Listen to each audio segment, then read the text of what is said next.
Hey guys, this is Phantom's Yu-Gi-Oh! This is episode 2 of Musket Theory. If you haven't seen episode 1, I recommend you go back and watch that really quick, at least the beginning, where I talk about strengths and weaknesses of the deck, and it'll give you a decent idea of why I'm doing what I'm going to show you today. So today, in today's episode, I'm going to go over a new deck profile, which is a going first magical musketeer build, which is kind of odd, because in the first episode I talked about why musketeer should go second, but I'll be showing you an engine in combination with musketeers that allows you to combo, allows you to take advantage of max even though you're going first, and take advantage of another card that's really powerful that works really well with the deck. If you guys watch the deck profile and are kind of skeptical of what the deck's trying to do, I recommend watching the test hands that are also in this video near the end, and it'll give you a good idea of what the deck can do and what the deck's trying to accomplish. And also watch the extra deck overview, and that there's a lot of plays in there as well that kind of give a good idea of what we're trying to do. So we're going to get into it. Comment, like, and subscribe. If you're enjoying the series, let me know what kind of combinations you play with muskets, and maybe I'll take a look into it and do a deck profile. Alright, thanks, let's get into it. Okay guys, let's get into the deck profile. I'll start with the main deck and then go into the extra. Starting with the main, we have our standard Musketeer monster lineup. We have 3 Caspar, 3 Starfire, 3 Kid Brave, and 2 Calamity. I think these are the best cards for going first. Doc isn't really going to be live, and with our reduced Musketeer spell trap lineup, Doc is not going to be very relevant anyway, so I'm going for these cards, trying to crank out as many monsters as possible, trying to resolve all these effects, and so I think this is the best lineup. Okay, we're also playing Mechanites in this build. We're going 3 purple, 1 blue, and 1 indigo, and I know this is a going first build, and both Muskets and Mechanites are going second archetypes, but trust me when you see what my plan is for this deck, these work really well. And also, if you have to go second, then you're in business, because you have a lot of things that can generate advantage, a lot of things that bait interruptions just inherently in your archetypes, and you won't have a very big problem going second, which is kind of different than most other decks that want to go first and they have a hard time going second, but not this build. And that's going to be it for our monster lineup. We don't play any hand traps. We're kind of just going all gas for going first, and like I said, just your inherent ability to go second will hopefully be able to get you through interruptions without hand traps. Onto the spells, we're playing 3 Desires, 3 Talents, 3 Photon Sanctuary. I know this card has been talked about with Musketeers before, and people just haven't really had a reason to play it because, okay, what are you going to do? Locked into light monsters going first, but that's what this build is trying to resolve. It's just take advantage of Photon Sanctuary, which summons 2 tokens. It's a double extender, and it locks you into lights, but I think that's totally fine, and there's a lot of good cards to play. We're going with 3 Succession again, but this time we're going with a larger engine. We're going 3 World Legacy Survivor, and what this card does is excavates the top 5 cards of the deck, and you add 1 revealed World Legacy card to your hand and send the rest to the graveyard. But if you don't reveal any World Legacy cards, then they all go back to deck. And this is really great synergy with this deck, and I'll show you. I'm playing some other World Legacy cards, but even if you miss, activating this under one of your muskets lets your musket proc, so it's not the worst thing in the world. Plus it gives you access to Lib, which is kind of what this deck is based around, is taking advantage of this card as much as possible, and we'll get into that when we get to the extra deck. There's also some neat interactions with Survivor that I want to talk about, with Musketeers in particular. The last World Legacy spell we're playing is Memory. Unfortunately, it's just we need to increase our World Legacy count. And Memory is not too bad. We can just go normal summon Caspar, activate Memory if we have to, summon out purple, trigger Caspar, and then we're just going to have a lot of follow-up for next turn with at least 1 interruption. It's not the best situation. We could play World Legacy Crown or something, but I'm just trying to minimize the chance of dead cards with Photon Sanctuary, which locks you into lights, and World Legacy Crown is a dark. So either way, I want to test with both, but for now I'm playing Memory, and I think it's good just because it's just another column activation, or you can just set it and use it on your opponent's turn. Okay, and then the last spell cards we're playing are Upstart Goblin, Called by the Grave, and 1 Cross Domination. If you watch my first profile, I talked about why I don't like a high Musketeer spell trap count, and I'm continuing with that theme here. Just playing the 1 Cross Dom, which is typically a 3 of in Musketeer lists. But for going first, we're just going to want to search the 1 off Caspar, or search it off of Max in turn 3 and pretty much break the board and try to OTK right there. And we don't need to play any more than 1. And to round out the deck, we're playing 1 World Legacy Secret, 2 World Legacy Awakens, and then 1 Crooked Crown and 1 Desperado. Yeah, so it's only these 3 cards as our Musketeer back row that we're playing. We're going to be searching probably 1 on our first turn with Caspar, and then the other 2 on turn 3 with Max, and I think that should be enough to break your opponent's board and be able to OTK with the rest of the just ton of summons that your deck brings. Awakens is not a new concept in Musketeers. It's always been kind of the card to play if you want to play Go First, because you can link into Max on your opponent's turn, search a whole bunch of interruptions before they can establish a board to negate Max. And that's kind of the concept here as well, except Awakens has other synergy with Lib, again, which gets a non-target shuffle when she uses link material. So this is pretty much a way to have an interruption on your opponent's turn, is by setting Awakens with Lib, linking off Lib, and just getting a shuffle.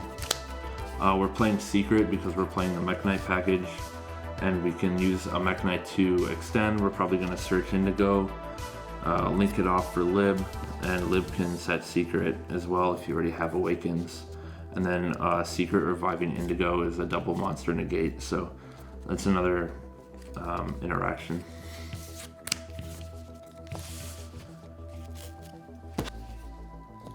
Okay, now we can look at the extra deck. For our Link 1s, we have 3 Max and 1 Gardena.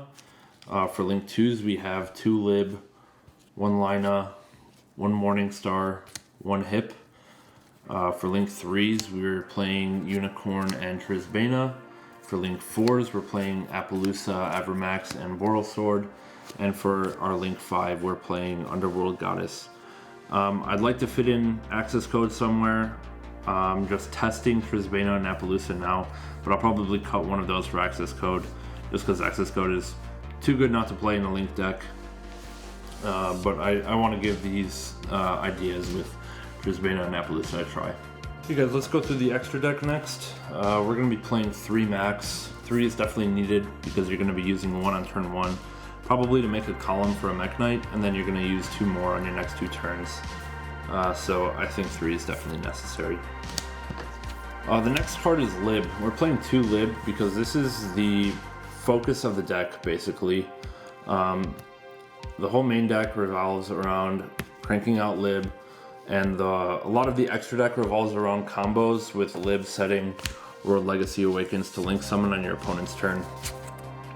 So let's go into some of the other cards that have synergy with Lib.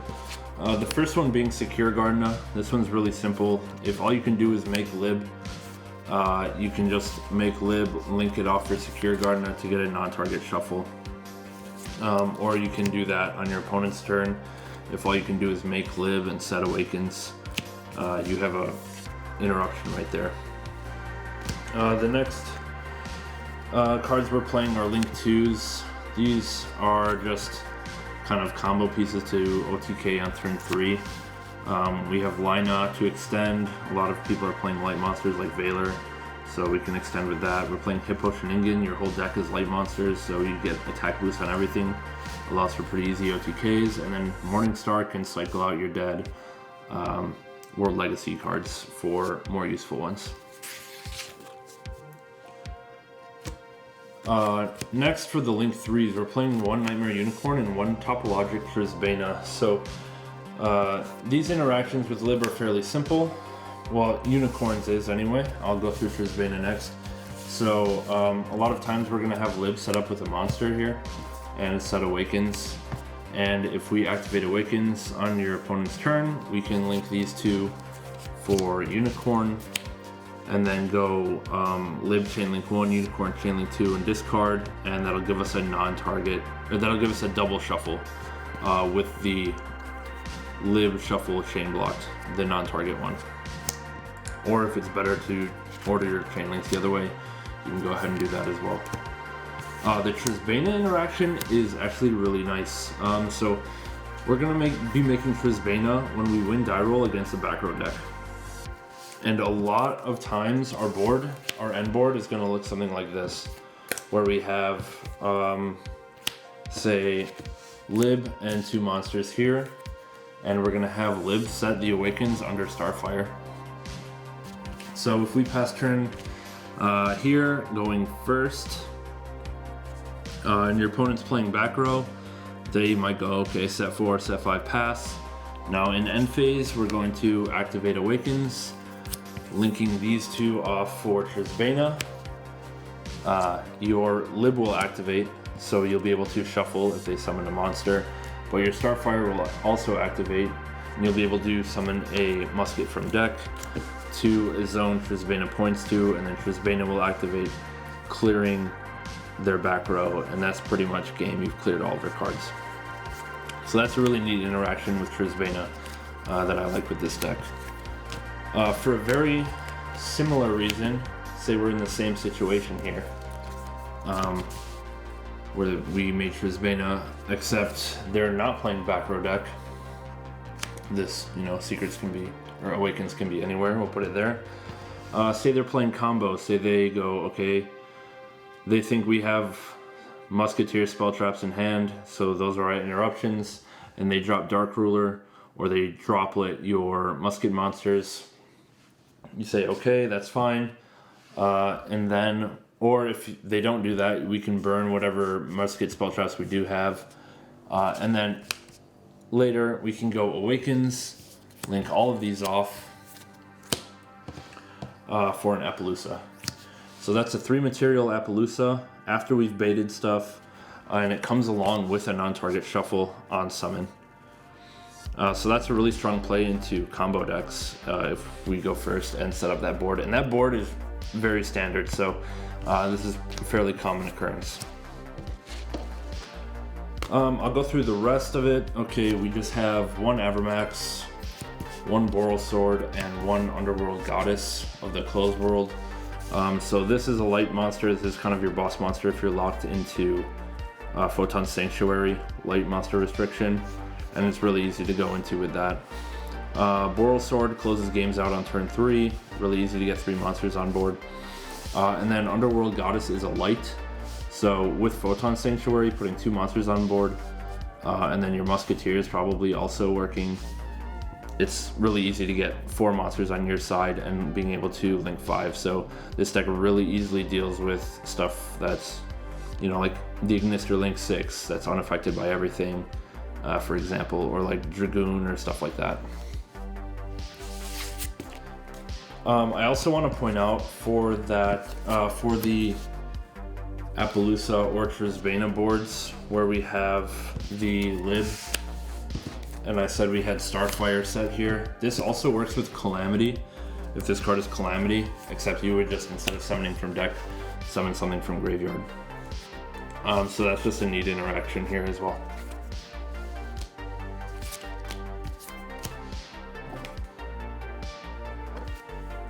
Okay guys, I just want to do a couple test hands for you, kind of just show you the deck in action. We're going to be doing going first hands. Going second hands are also pretty good, but it's too hard to, I guess, simulate because we don't know what kind of interruptions we're going to have to be dealing with. So let's go ahead and draw some test hands here and see how we do. Okay, so our first hand is going to be Calamity, Survivor, Survivor, Survivor, Desires. Okay, not the hot, but we're gonna see what we can do with that. We're gonna try our combo of Calamity with Survivor activated underneath. We're gonna go ahead and excavate 5.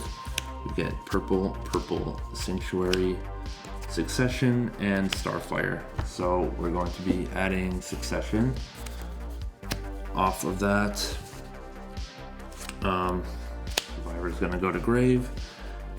This is our hand here. And then Calamity is gonna go ahead and activate Reviving Starfire.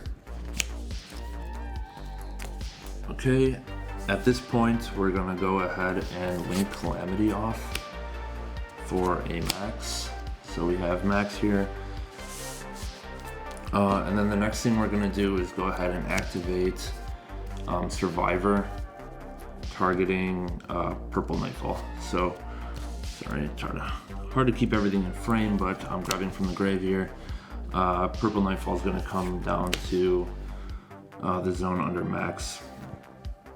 We can go ahead and activate Mekk-Knight Purple and banish it to search. We're gonna go for Indigo. We generally want to get Indigo and Grave just so we have World Legacy Secrets as an option for us. Starfire is gonna activate because we activated Succession underneath. So we're gonna go ahead and summon our Caspar from deck, and we can put that anywhere as long as it's not underneath the max, because we're gonna need that for Indigo. Actually, no, we're not. So we're gonna go ahead now and link off Starfire and max for a copy of Lib. Okay, Indigo is in our hand, so our hand is here. Still 2 Survivor, Desires, and Indigo. We're gonna link into Lib. We're gonna activate Lib to go ahead and set. We're gonna go for Awakens here. And we're gonna set Awakens in the same column as Lib, so that now we have a full column for Indigo. At this point, we can go ahead and activate the Desires under Caspar. And then go ahead and banish 10. 1, 2, 3, 4, 5, 6, 7, 8, 9, 10. Draw 1, Kid Brave. Draw another one, Calamity. So, not the most useful draws for this turn, but it does give us follow-up access to max next turn. And what we banished was a Kid Brave, a Caspar, Crossdom, Succession, Purple, Talent, Succession, Starfire, Kid Brave, Desires. So not too terrible. Now we're gonna go ahead and activate Caspar. We did banish the Crossdom, so we're gonna be searching the Desperado here. We could search Crooked Crown, but I don't think that's very necessary. We don't have anything we need to extend into right now. So here's our hand right now. We have 6 cards in hand, 2 Survivor, Kid Brave, Calamity, Desperado, and Mekk-Knight. We're gonna go ahead and summon the Mekk-Knight here. And then pretty much just pass turn there. And the reason we're gonna pass is because, or the reason we summoned the Indigo is to have a material to link away with Awakens for the double shuffle that we did not have to use. So we don't have to link away Caspar. We kind of want to keep Caspar.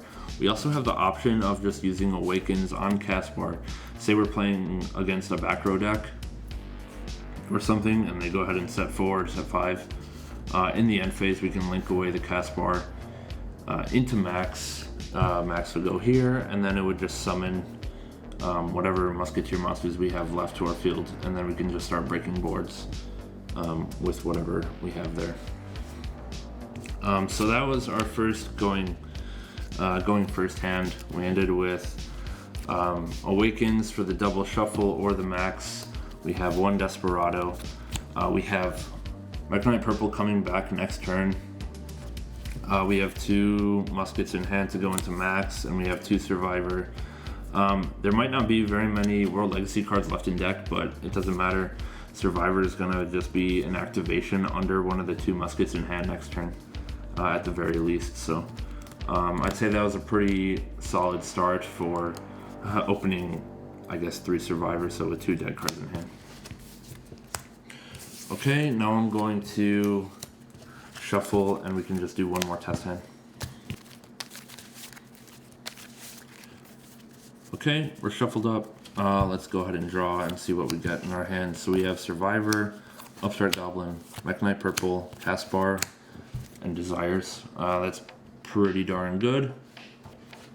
What we're gonna do is go ahead and we want to normal summon Caspar and just activate Upstart here. We just want to have as much knowledge as we can, see if we draw another Musket card, and that'll affect what we draw. Okay, so we drew a purple, which is not too good, but we'll start by activating Caspar here, and we're going to go ahead and search probably an interruption. So we're gonna go for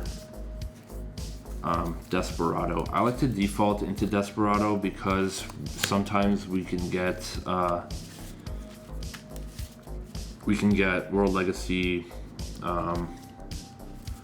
Which one is it? Awakens? No, Secret. Sometimes we get an active Secret, which gives us 2 monster negates. So I'd rather have the pop just for a little variety and interruption. Okay. Here we're gonna go ahead and we're gonna link into max. Now we want to kind of thin the deck as much as we can before we use Survivor, just to make sure we have a hit. So we're gonna go ahead and link into max. We're gonna set the Survivor. We're gonna special summon Mechanite Purple. We're gonna go ahead and activate Purple. Going for Indigo again for the same reasons as last hand.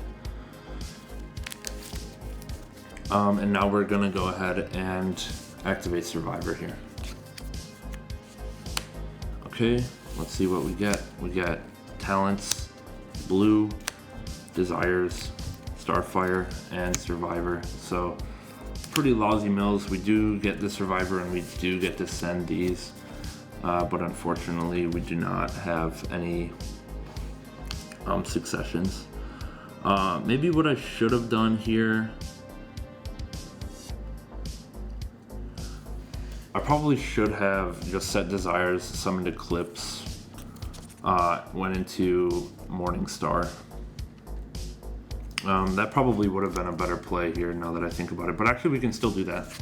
We can still do that here. So we're gonna go ahead and set the Desires. We're going to summon Indigo. We're going to link off Max and Indigo. So we can either go Morningstar, dump Survivor to get more. Yeah, we're gonna do that. We can either go Morningstar or Lib here, but Lib would kind of just end the turn. We're gonna go Morningstar. We're gonna activate Morningstar, dumping Survivor. We're gonna search for Succession.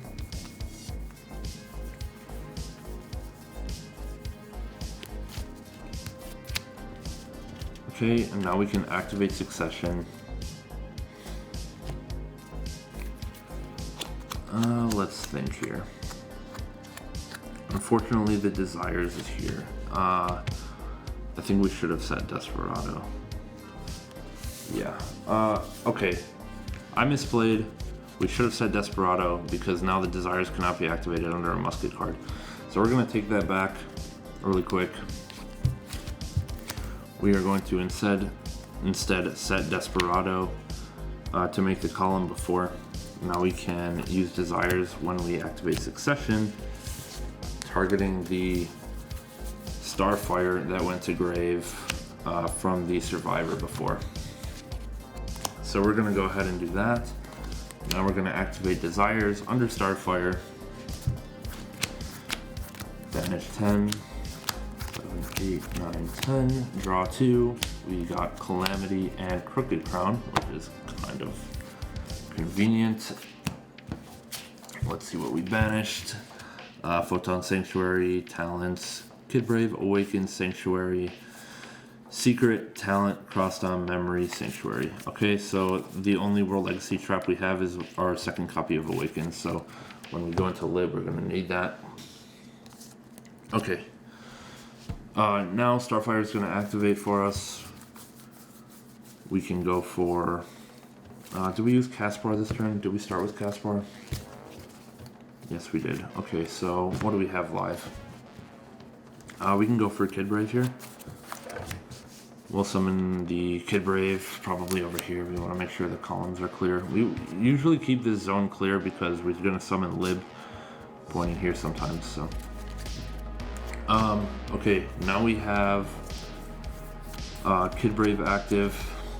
What we want to do is make a Lib and keep a Musketeer on board so that Desperado is live.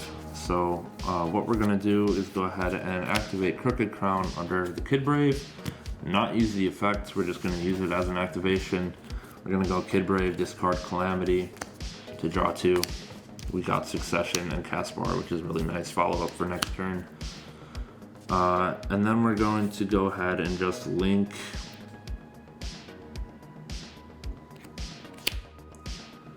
I'm trying to think here. Actually, we are going to just link these two muskets for Lib, and the reason is we have the Crooked Crown with Caspar in hand. So we're going to be able to summon the Caspar under this zone to make Caspar live and get its effect with Desperado. So we're going to link to for the Lib. Lib can go here. Then we're going to activate Lib to set the Awakens anywhere is fine.